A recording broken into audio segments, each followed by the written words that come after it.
Alright, welcome back folks. Yeah, I'm not in the clinic today, but the kitchen serves the purpose beyond cooking to record some of these video blogs.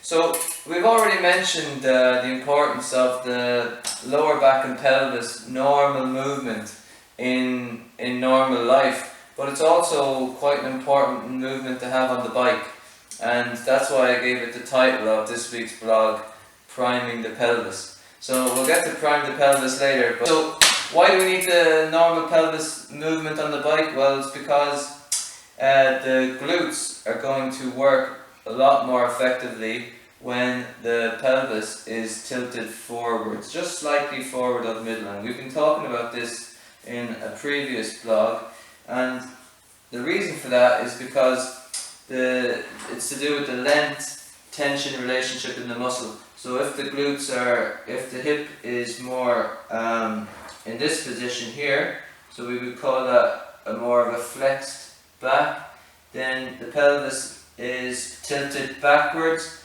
and the glutes are not in a prime position for firing. Whereas if we just tilt you that little bit forward of middle, so right now we're basically priming the pelvis. So let's tilt back, forward, find the middle, and then you're just thinking a little bit forward of middle. So here, so this is a position where my glutes are optimally placed to work through the pedaling stroke.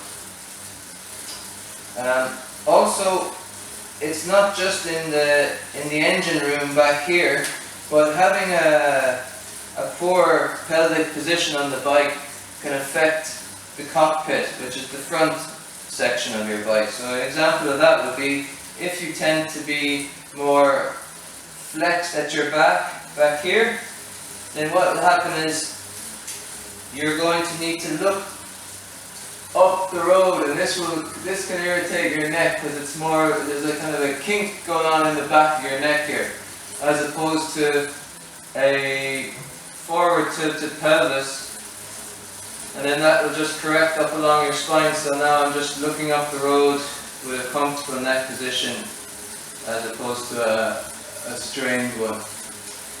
Same goes for the hands. If I'm more flexed in the engine room back here, then there's more strain going through my hands, so you may see a few white knuckles if the camera is good enough. And again, we don't want that, it's using up unnecessary energy. Whereas if you bring yourself back into that slight pelvic tilt forward and maybe bring in a bit more shoulder blade strength at the back, you'll see that the hands are much more lightly placed on the handlebars. I talked about the time trial as well. The position that we were using was very much onto the tri-bars, and I talked about getting forward in the saddle and then tilting here. So this is what we were looking for. We want the 90 degree at the elbow, and the elbows need to be very supported so I'm not using energy up unnecessarily.